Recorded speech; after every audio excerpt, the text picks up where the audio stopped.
to Living for the People. This is L. Nathan here.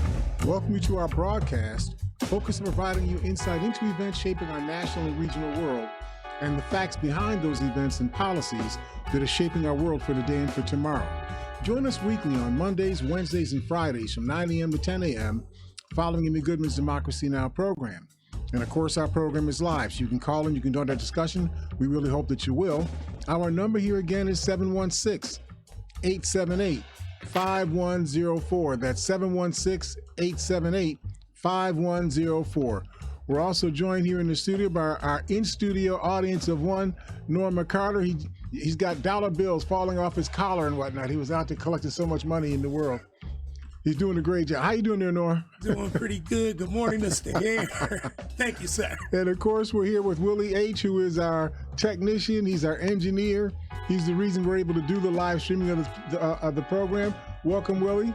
Welcome, everybody, to Living for the People with L. Nathan here. Join us, y'all, here live. You call in live, 716-878-5104. That's 716-878-5104.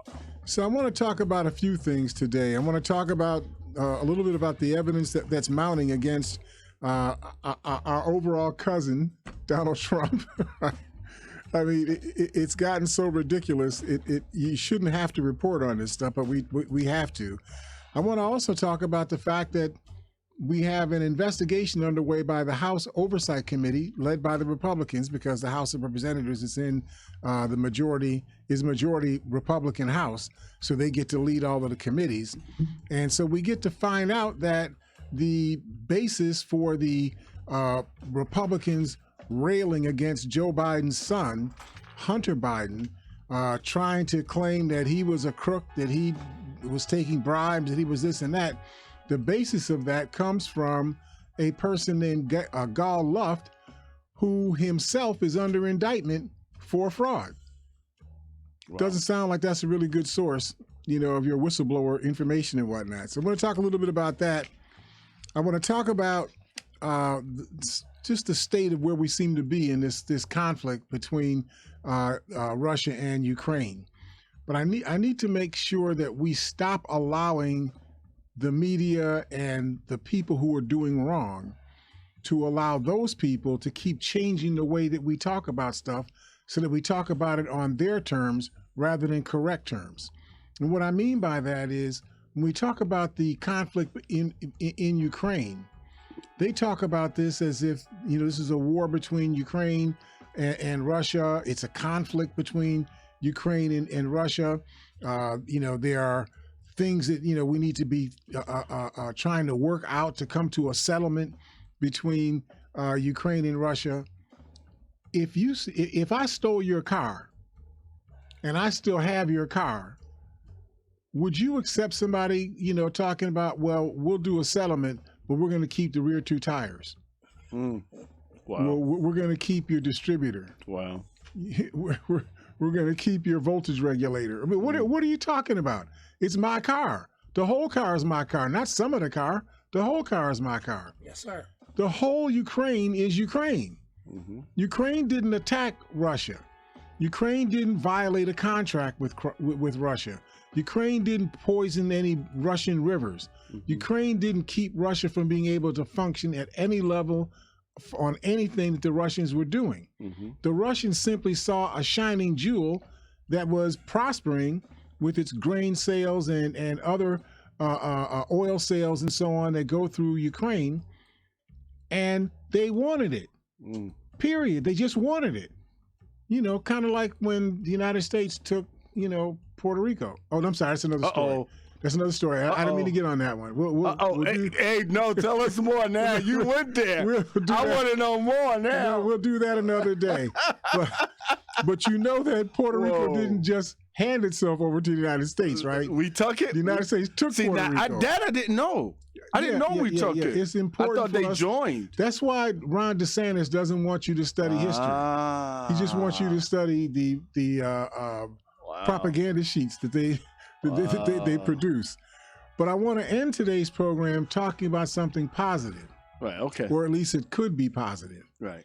That there is a way out of the energy wilderness that the world is in, not just that the United States is in, that the world is in. Yeah. There is an alternative form of energy that has hundreds of years of supply, enough to power all of the electric needs, energy needs of the entire world for several hundred years, that is available to us right now. Right. I was also hearing, Mr. Hare, not to cut you off, that the climate is the one ultimately will kill us before we have war. That's what I've heard. Yeah, but just because the climate might kill us first doesn't mean that we shouldn't do what we got to do to deal with the energy crisis. Right. Now, right? Absolutely right. Mr. Hare, You got to deal with both things. Right. I may have a bullet coming at you at 100 miles an hour Right. and another bullet coming to you at 60 miles an Right. hour. Right. I still got to stop both of those bullets, right? bullets, yes, sir. So that's where we are. So let's talk a little bit about this evidence against our cousin. See how nice I'm being now? Our collective cousin, Donald Trump. Donald Trump. Wow. This was an article written by Matthew Chapman talking about the evidence shows a direct line from Trump to the 2020 coup plot, according to Michigan's elections chief. Now, they talk about this every time we hear this discussion. They behave as if there's something that has to be discovered.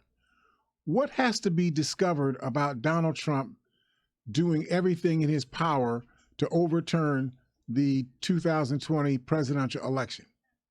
What do you need to know that you don't already know? What do you need evidence of that you don't already have evidence of?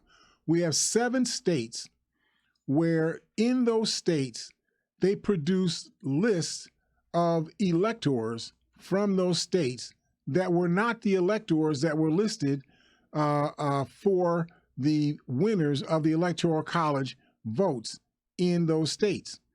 So New York State, I think, I forget what it is, something like 27 Electoral College votes that come from New York State alone. Mm-hmm. So you have a slate of delegates, and if you win one or more of those delegates from New York State, there's a slate of delegates. So you get, if you get one Electoral College vote, you get one delegate to the Electoral College Assembly. So if there's 26, you have a list or a registration of 26 or 27, whatever it is, Electoral College candidates. Those are the people who can submit the Electoral College votes to Congress, certifying what the results were from your state in the presidential election. It's not really rocket science. Generally, in the first or second week, I think it's the second week of December, the Electoral College meets. All of the delegates to the Electoral College meet, and they submit their votes from their states. You can't come up with a list that you made up in the basement, and then you talk to the janitor and say, listen, man, here's $26, open up the back door so we can go in and behave as if we were the Electoral College, delegates elected, from our state. You don't get to do that. There's no possibility for that to get done. You don't just have everybody mail in delegates, because they just felt like it. That doesn't go. You have delegates that have already been, they're on paper. You voted for these people. When you voted for this person, there's a slate of delegates that's on your ballot. You're voting for those people if you're a Democrat. You're voting for another set of people if you're an Independence Party person. You're voting for another set of people if you're a Republican or if you're a conservative. That's the system that exists in the United States. So when you have 7 different states submitted an alternative slate of delegates after the slate had already been voted on November of 2020, when you have 7 different states submit a different set of delegates, you have to ask yourself, A, what made you think that was going to land any place, anybody going to do anything other than put it in the garbage, right? But the other thing about it is what they thought was going to occur. What they thought was going to occur is confusion. They didn't think they were going to succeed, but they thought they could create confusion. So when you had the meeting of the joint sessions of Congress that took place on January 6th, if you're going to pull up the delegates voted on in Georgia, and you see, well, oh, we got two sets of delegates, for Georgia. We got two sets of delegates for Arizona. We got two sets of delegates for Pennsylvania, et cetera. When you see that, then the Republicans could say, confusion. We need to investigate. Then we stop the counting of the delegates and we start going through the process of investigation. Every legitimate complaint that you make during this joint session of Congress, you get 2 hours to investigate that complaint and debate it on the floor of the joint session of Congress. So if there are 7 states, and let's say between those 7 states you have 70 delegates or 60 delegates, and every one of them becomes the subject of a complaint being filed by a Republican objecting to the counting of the votes until that's resolved, that would be 60 times 2, that'd be 120 hours. Just divide that by 24, and that's how many days it would have taken for you to end that session of the joint session of Congress. And of course, the goal was, well, if we got that much confusion, then we'll have to turn it over to the states where the delegates came from and let the state legislature in those states vote for who the Electoral College representatives are. So then you got Republican-controlled states, and they're going to vote for whoever they want, independent of what the people said they wanted. They're going to vote for who they want, the Republicans want. That was the hustle. This is a scam. Doesn't that make sense to you? This is a scam, an out-and-out crime being committed in broad daylight with absolutely no sense of shame, no sense of even concern that you may go to prison for the next 5,000 years for doing what you're doing. They just did this anyway. We used to be restrained in this country. Man, I can't commit this crime because they might punish me. But now they think, no, I can commit this crime, and even if I get convicted, they won't punish me because I can say, well, I didn't intend for you to be hurt by the crime that I committed. That's the new hustle now, right? That you can't punish Donald Trump unless you can prove that he intended to commit malice, and harm. But Norm, I cut you off there for a second. What were you about to say? I was just going to ask, just wondering, were all the states red states? Were all the states green? Red states. Green states? Red states. Oh, red states.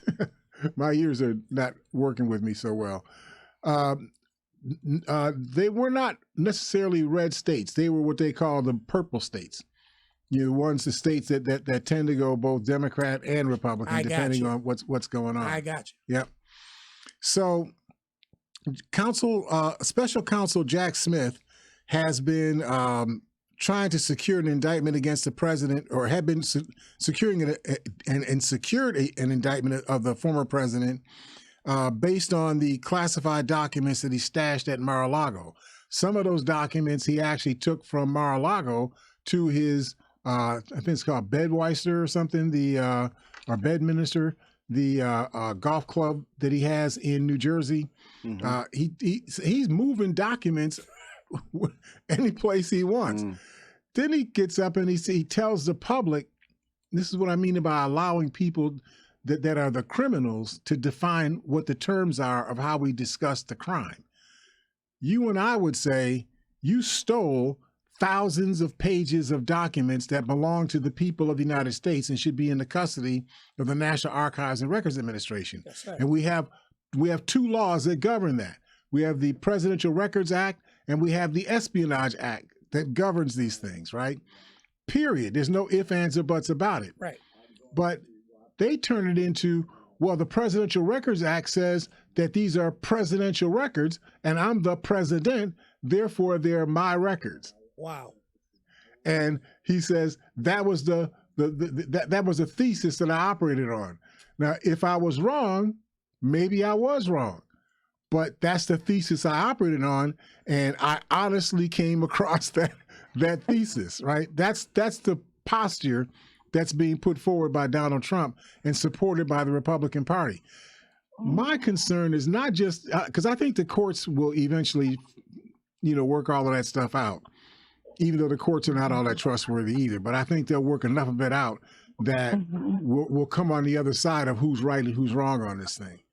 But the thing that I find most concerning is the numbers of American people who buy into this nonsensical Alice in Wonderland, a fabulism, that they have constructed to justify what they've been doing. They sent 2,000, maybe more than that, people into the Capitol building of the United States and tore the place up, beat up 400 people. Yep.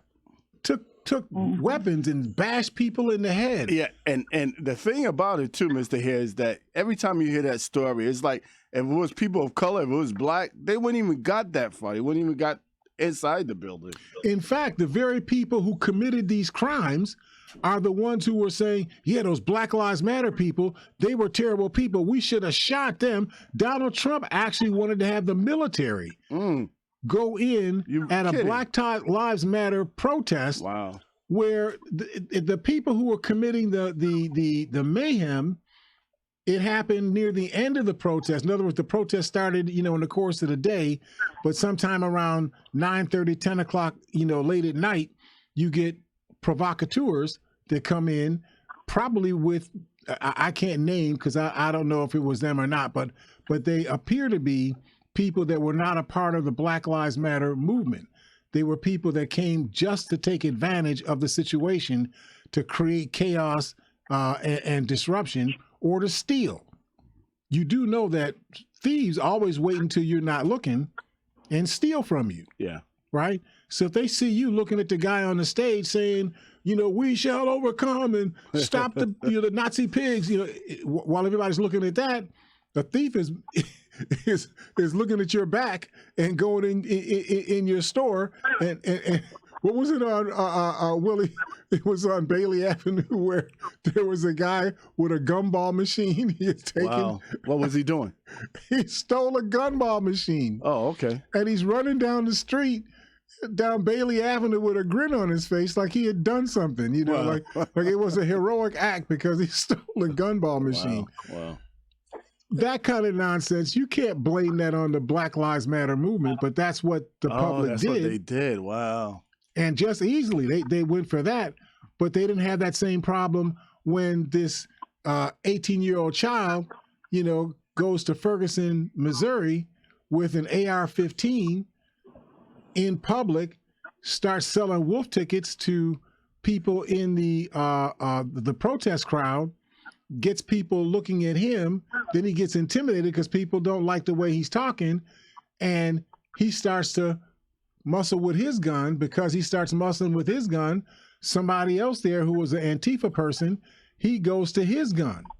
This is why you can't have guns at all. Right. Because if you go to your gun, you know good and well I'm going to go to my gun. Right. It's going to be your gun against my gun, and then whatever happens is going to be permanent damage to somebody, if not everybody. Right. It's going to be permanent. Right. And then everybody's going to be whining and talking about we need psychological profiles done on the world, and there's not enough sunlight, every day. It'd be all these psychedelic reasons they'll be given about, for why this occurs. What it occurs is you got too many guns in the society. Too many guns in the hands of people, period. That's why it occurs. You would not have gun violence if you didn't have guns. Right. Go ahead, Nora. Mr. Hare, I just want to ask a quick question. I'm wondering, what is Jeff Sessions' job? And like I say, being the Attorney General. He used to be the Attorney General. Oh, he's not the Attorney General. No, he's out. Who is the Attorney General? You're 4 years late. My bad, Mr. Who's the Attorney General? But the Attorney General has a job. What is the job? So you are the chief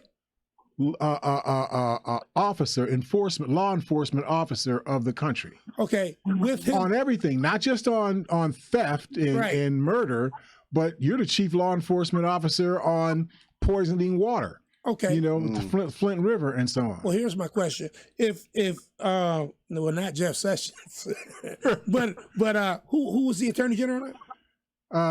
Is it not Ray? Garland. Garland. Okay. Right.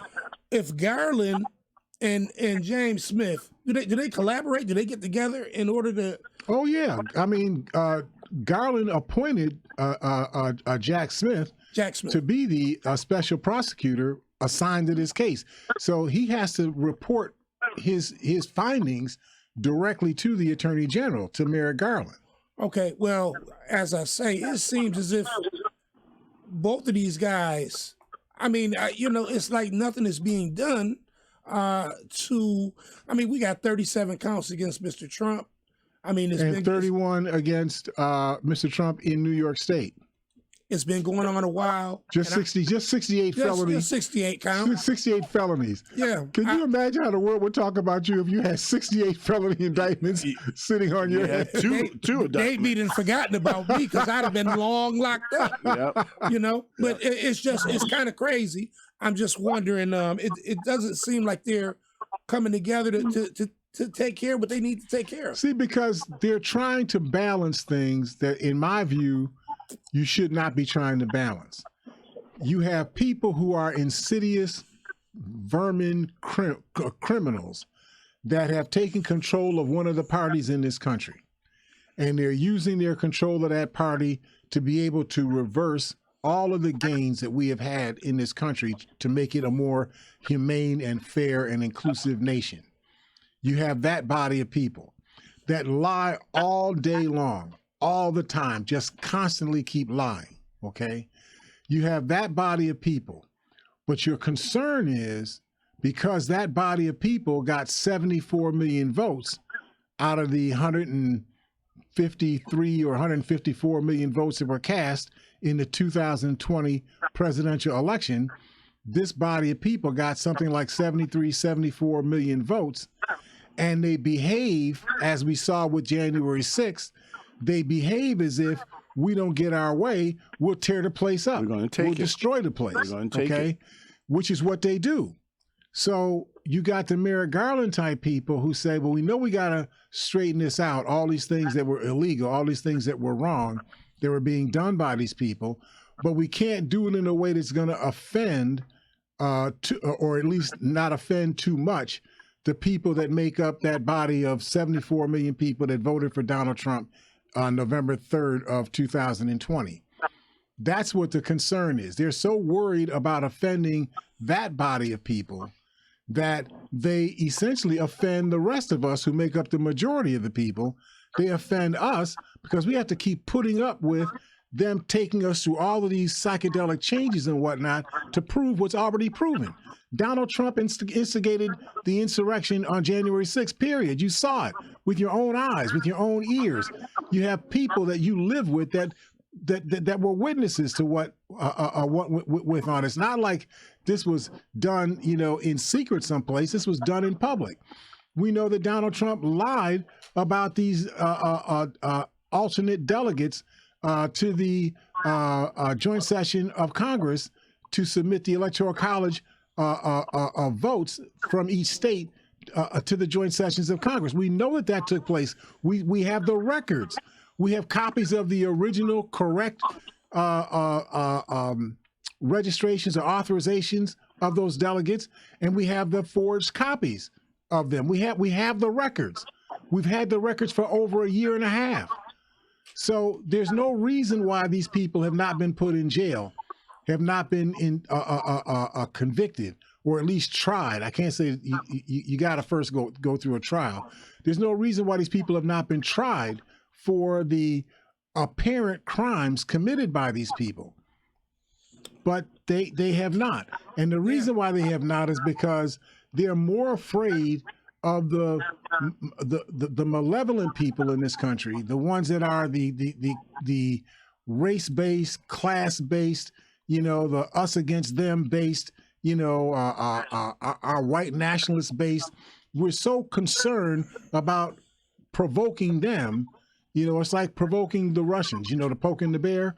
We're so afraid of poking the bear that we don't poke the bear at all. But all that does is make the bear just, feel comfortable they can be a bigger bear. Yeah. So they just grow bigger and do more stuff. And the more stuff they do, the more afraid you become of poking them. You can't work that way. Right. If it turns into a rumble, then it just has to be a rumble to the tumble.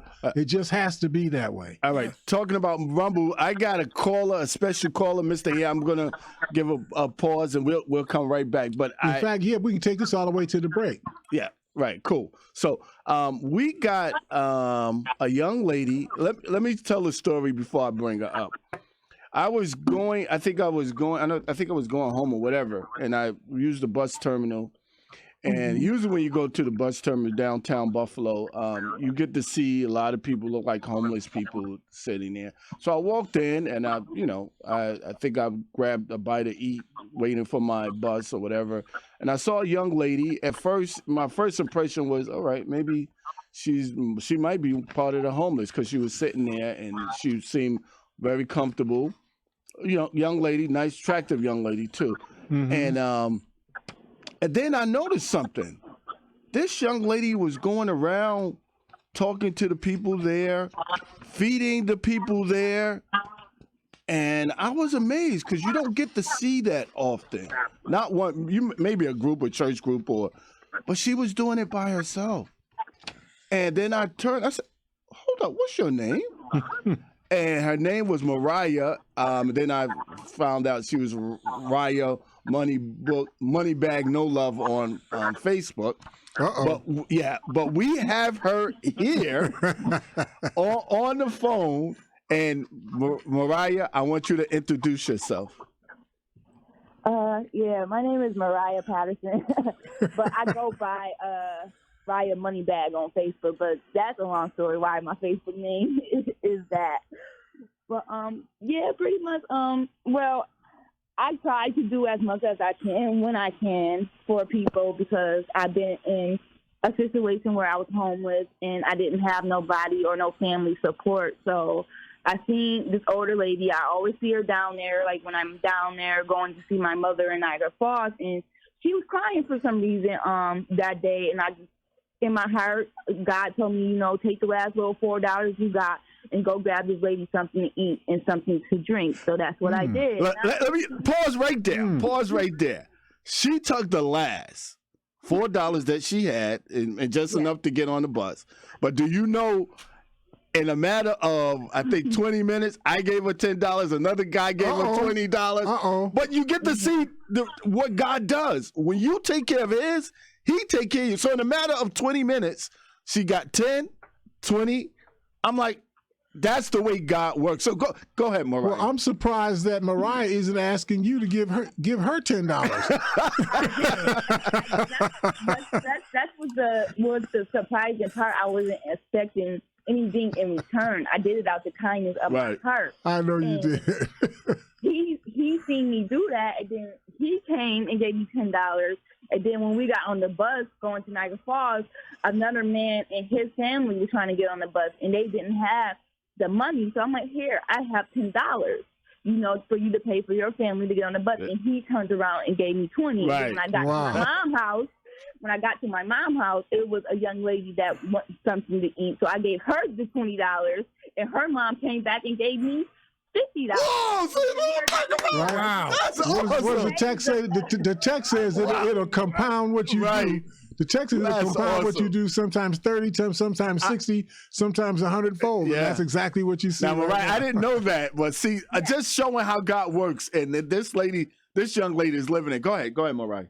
Yes. Well, I'm not perfect. Like I said, I'm from Buffalo. I live in Buffalo. And well, that's perfect. And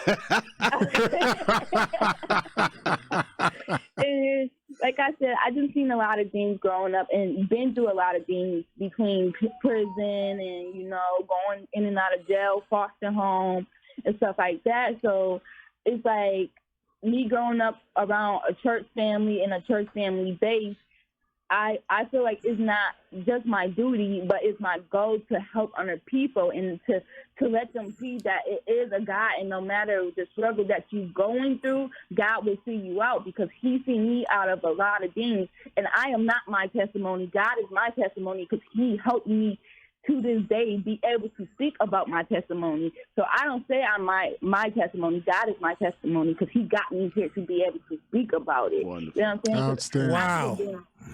I could have been dead it was many times where I could have been dead, overdosed on drugs. I could have,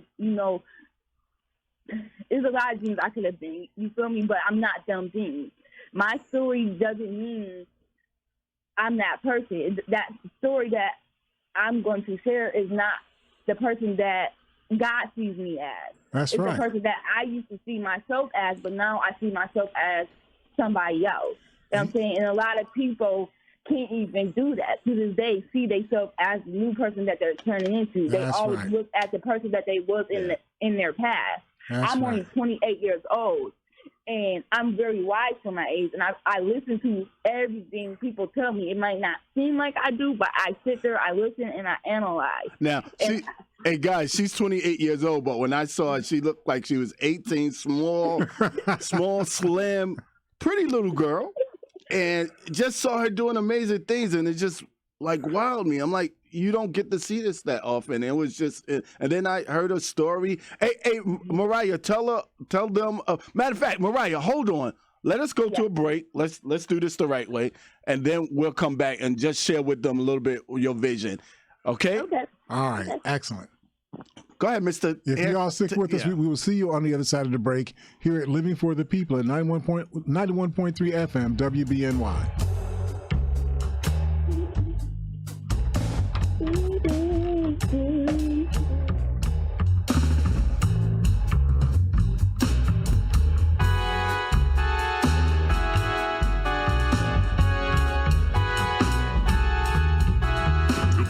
His home and family from disaster, Steve used courage, wisdom, and his camera phone.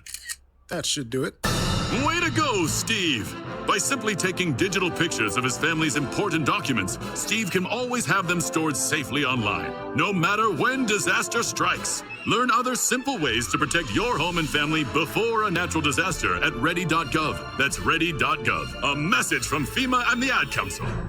91.3 FM WBNY is proud to present Democracy Now! With Amy Goodman. Welcome to Democracy Now!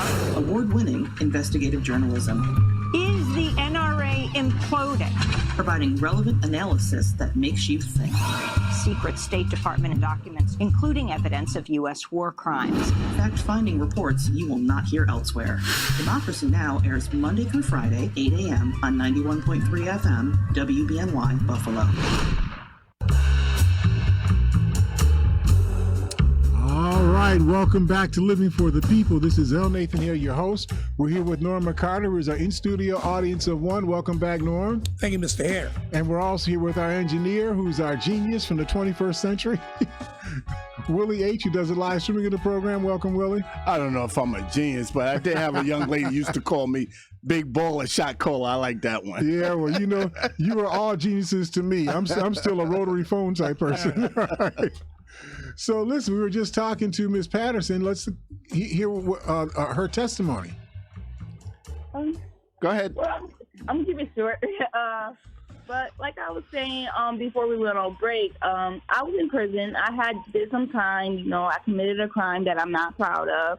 I was young. I was stupid. And Self-defense. It was self-defense, y'all. Go ahead. Well, just keep this in mind. You are never a prisoner of what you were. Right. You're only a prisoner of what you are now and what you can be. So you set your mark for where you want to go, and that's who you are. Everything that happened yesterday is just the lessons of the past. Right. You learn from them and you move on. That's right. That's right. That's correct. And I spent some time up there, and I met a couple of women, and we used to go to church and stuff, and they always used to be so happy, and I never really knew why women were so happy in prison until this older lady came and sat down with me while we was in church. It was a church service that we went to, and she called me near her. Didn't know this lady for a can of paint, and she was like, "I had a dream about you, and in my dream you have this golden halo, and God is telling me that you're gonna go home and you're gonna do good things." And I'm like, I'm not going home and doing good things in my head. I'm thinking about going home and doing the same thing I was doing. And then I came home in 2021, October 2021, and I was struggling. I was homeless. Nobody cared. I couldn't call my mom. I couldn't call my dad. Couldn't call none of my sisters and brothers. I used to sit downtown every day at that bus station, see a lot of different people, hear a lot of people's stories. And I got up, got me a house where I'm staying at now. And like I said, whenever I can help people, whenever I got money, whenever I got some food stamps, I try to help people. And my goals are to open up a haven house for people. And it's not going to just be for homeless people. It's going to be for anybody that needs help, that needs somebody to talk to, that wants to go to school, that wants to, get help with drugs, everything. I'm going to provide myself. I don't want it to be a profit or organization. I'm going to do everything out of pocket. Tell them why. Tell them why, Mariah. The reason why I want to do it myself is because you have a lot of negativity in the world, and it's a lot of people that's probably going to be like, oh, well, we don't want these type of people in my neighborhood, or we don't want this to happen, that to happen. Ain't nobody going to tell me what I can do in my business and the people that I can help. I don't care what these people are doing in their life. It's what God is telling me to do in my life. And I've been dreaming about this since I was a little girl, about opening this business. It might take me a while. It might take me to the day I die, but I promise you, I'm going to open it. And it's going to be my own business, and I'm going to have my family members help me with the schooling, the nursing, the clothes, everything that you can think of this place is going to have, and then some. And I just want people to be able to feel like they're comfortable, they're loved, and that they're not being judged. Because I done did probably half of the things that these people are doing now. Yeah. I done did drugs. I done prostituted to get money. I done lied. I done stole. Okay, let's not tell them any more about that stuff. I used to tell people that all the time, right? Like these priests. They get you're in church with these priests and they start saying, I used to be a bad guy. I used to be in a gang. I used to do this and that. I said, listen, what you're telling me is that you didn't know how to do what you're trying to ask me to do.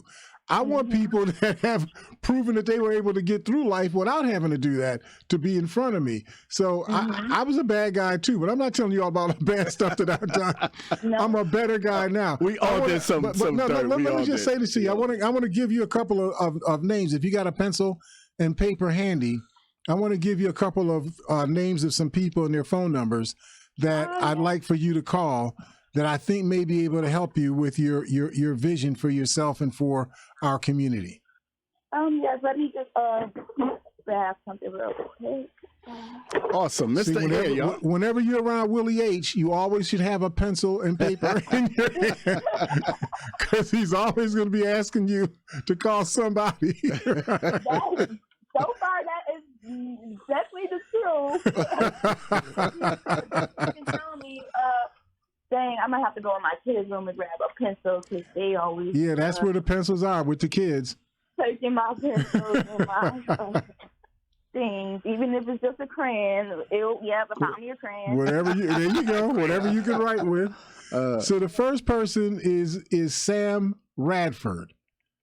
Okay. He works for the CAO, for the Community Action Organization. Okay, so you said Sam. Sam, and Radford is RADFORD. ADS. You said S? No, F as in Frank. Yeah, FORD. ORD. Okay. So his phone number is 578 3571.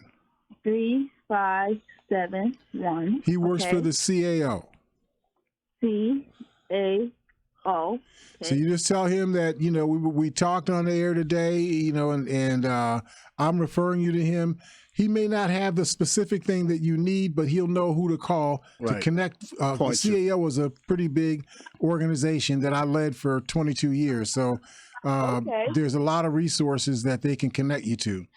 The next person, his name is James. Okay, James. Right. His last name is Giles, Giles. Giles, G. No, G. Yeah, like G, right? Yep, Giles. LES. I know somebody with the last name Giles. Okay, great. His phone number is 609 609 2898. 2898.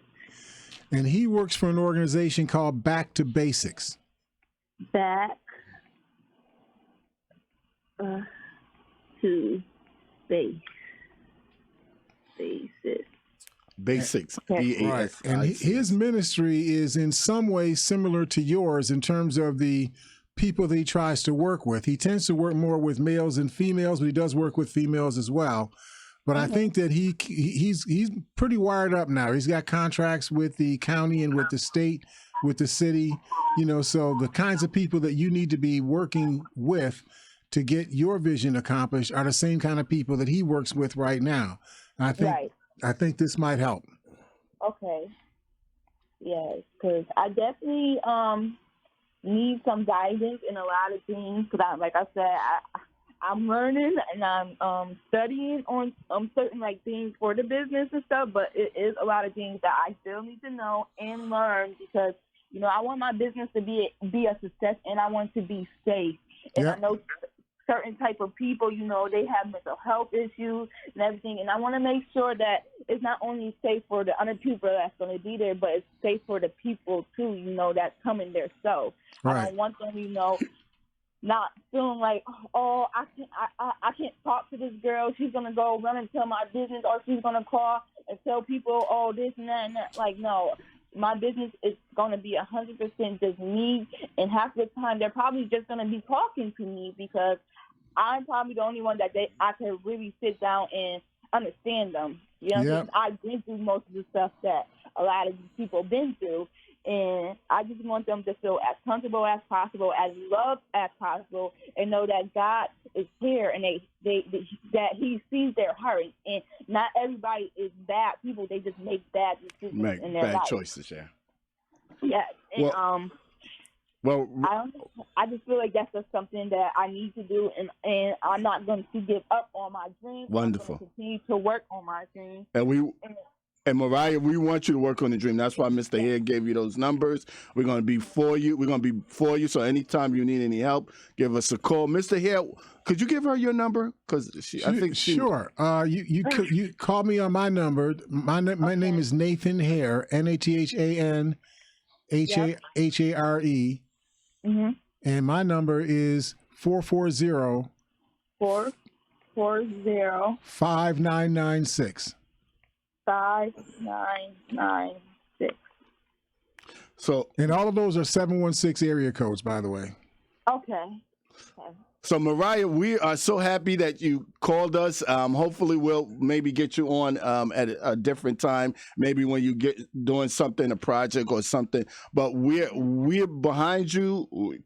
Go with your dream. Don't let nobody stop you. Love what you're doing. And thank you, Mr. Hare, for guiding. I almost feel like these shows that we do, Living for the People, will be historical one day. Right now, they may not be that great, but these shows are going to be historical because we're going to see the influence that was made, the minds that was changed, and the things that went in the right direction because of this show. And remember the old proverb, each one teach one. That's how we get it done. Right.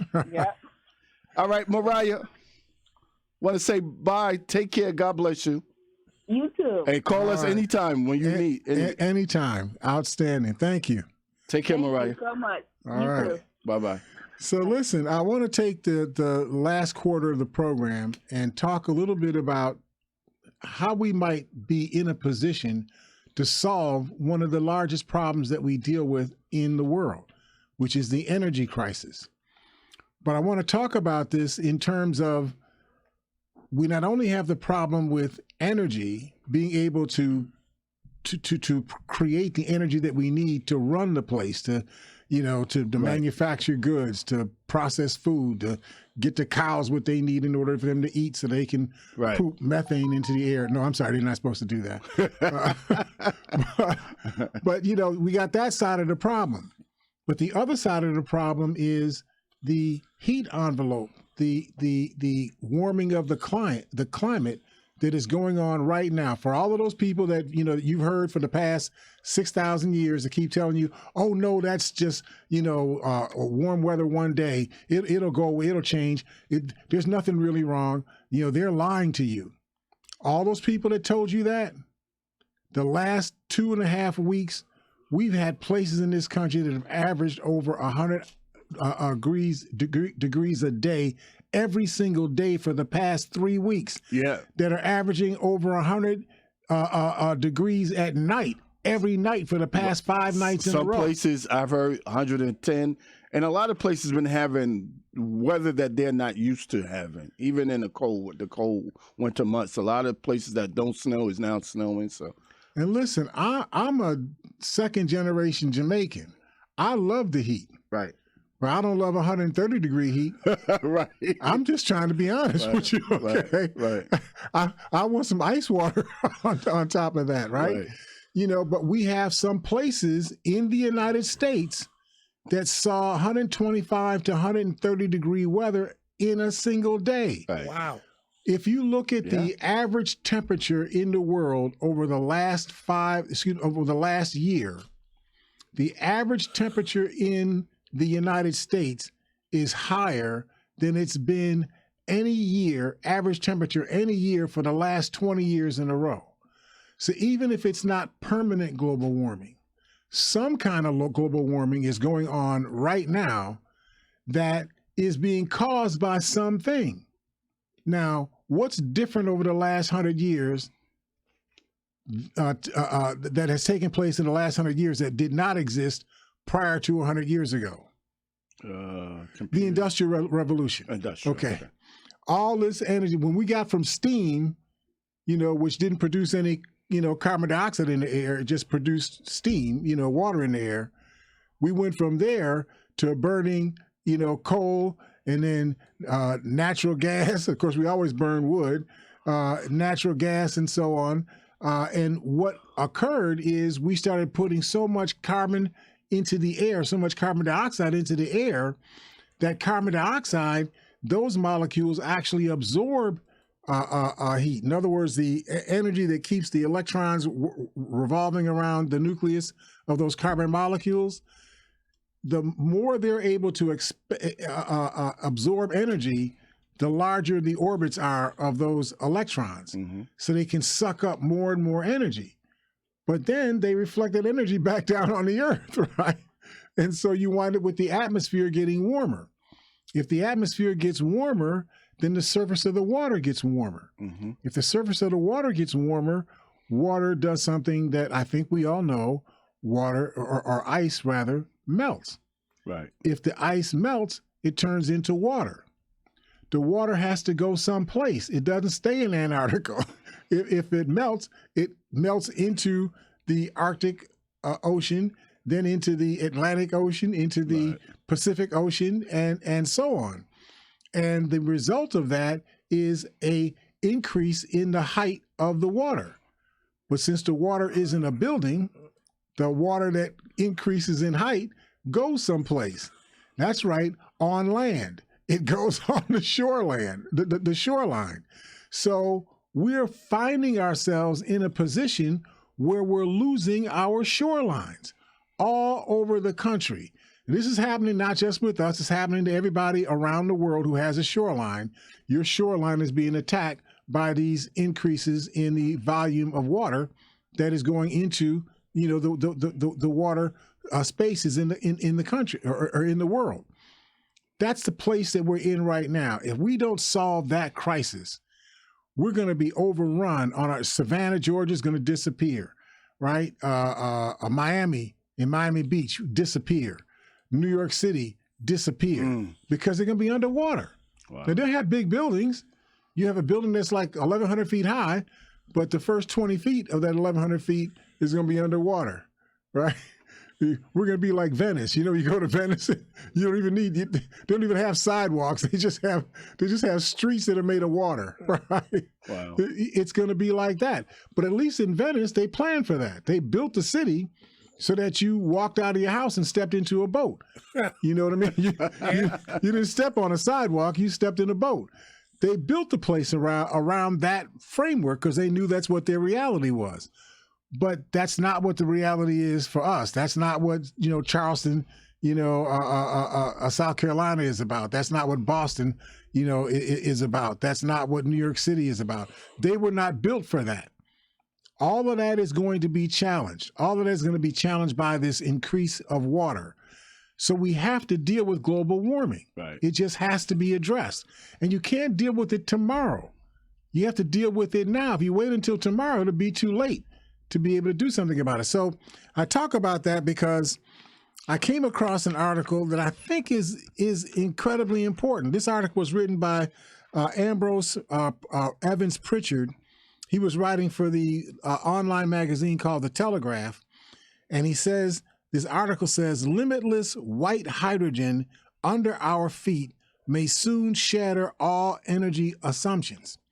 It used to be that people thought that you couldn't use hydrogen as an electric source because they thought that the combustibleness of hydrogen was too great, that you would just cause lots of big fires. You know, like when you guys and Elon Musk were throwing those rocket ships up in the air and they got about, 2 miles up and then blew up because you had leaks of liquid fuel coming out of the sides of these things, and they caught on fire and blew the rockets up.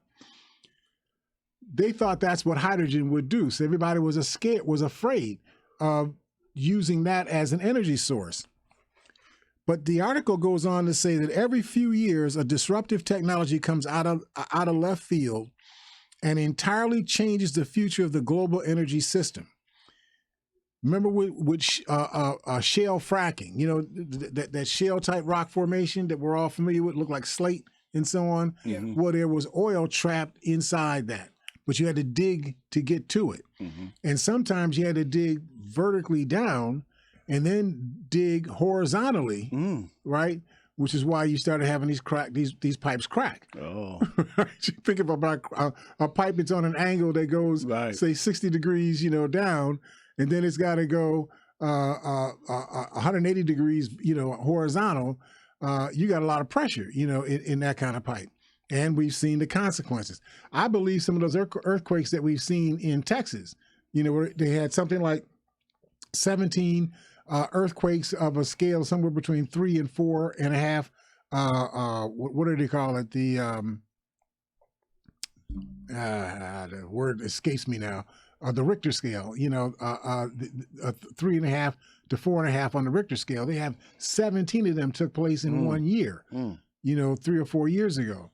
I believe that happened because of the fracking. Mm-hmm. They were doing so much fracking that they were actually breaking up parts of the mantle of the earth, and stuff that was under pressure was now under less pressure. So the natural gas moved into different places.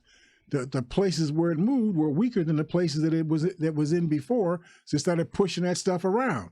And eventually, it breaks through the surface, and you end up getting cracks in the surface. Mm-hmm. Now, I'm not a world geologist and whatnot, so I'm not going to try to act like I know all about all of that. But I do know enough about it to know that fracking has downsides, and these are some of the downsides of fracking. Mm-hmm. But because of fracking, the United States became not only energy independent, the United States turned into being one of the largest exporters of energy in the world, because they found so much energy through this fracking process.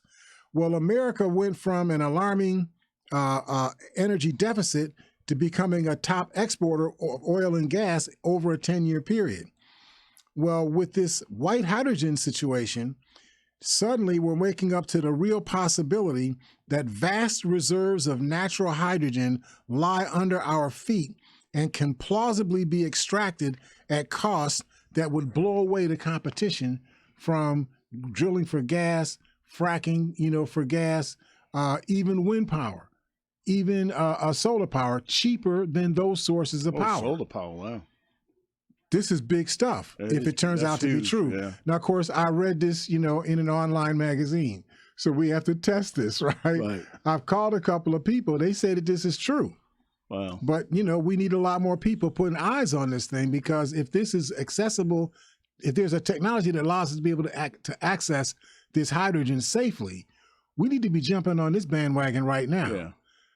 Your cousin that you said was too old, he walked too slow, he was doddering. Biden? Them horrible things you would say about, Joe Biden.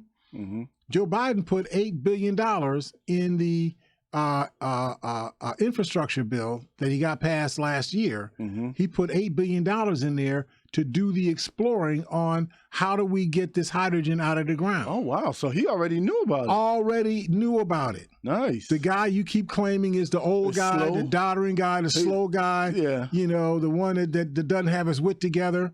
And the people that you say have wit, like Ron DeSantis, he says, well, you know, the abolitionist movement began with the Declaration of Independence.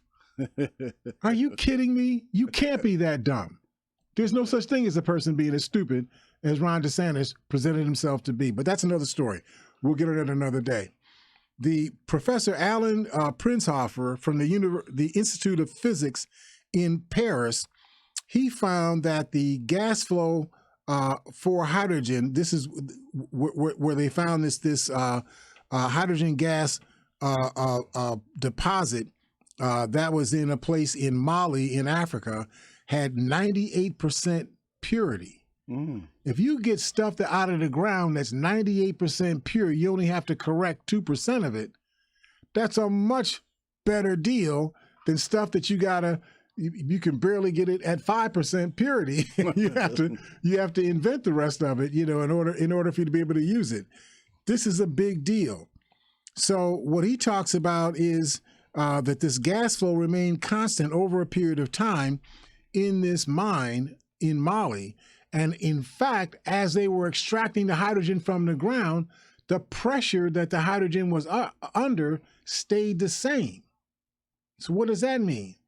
That means if the pressure is staying the same, whatever you're taking out is being replaced by something below it.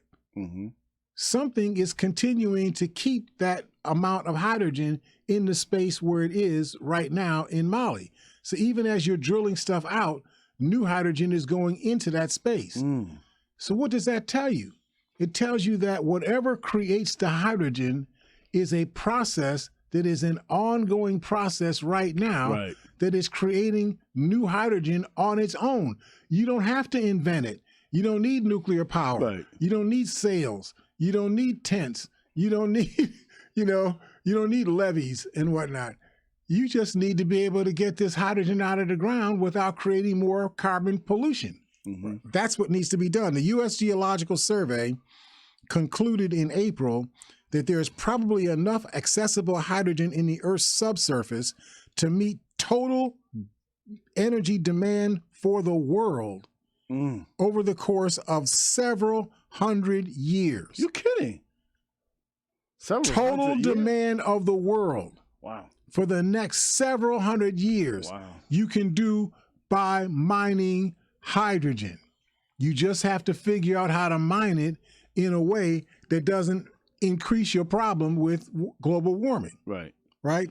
So Reed Frazier, writing for NPR, wrote an article, Hydrogen May Be a Climate Solution, but there's a debate on how clean it truly can be. He says it's important to note that being able to meet the world's energy demands is not the same thing as preventing global warming due to the burning of such fossil fuels.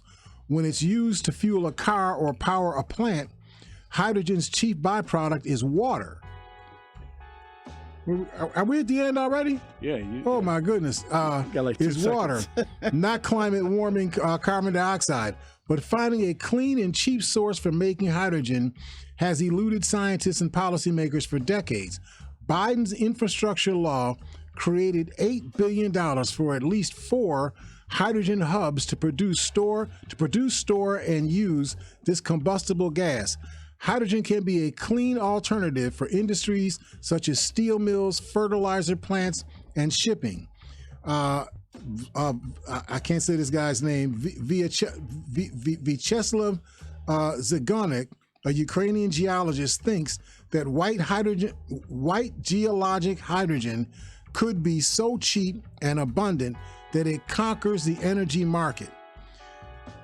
They're thinking that you can produce this stuff at $1 a kilo in the long run. It would be so expensive that you wouldn't need to bother with any of these other alternative energy sources that we're talking about.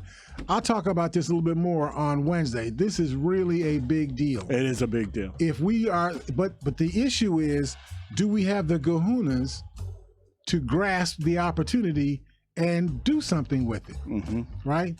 Now, of course, the oil companies say, well, we'll do it as long as we can use the same oil rigs that we're using right now. Well, We can't be trapped in yesterday's technology. No, you got to do this using tomorrow's technology. Right. But a lot of tomorrow's technology that you need to use has already been invented and is available today. Right. We need to do stuff today to create a future for ourselves tomorrow. Right. Thank you all for listening to us and supporting us. We look forward to talking to you all on Wednesday here at Living for the People at 91.3 FM WBNY. We will see you all then.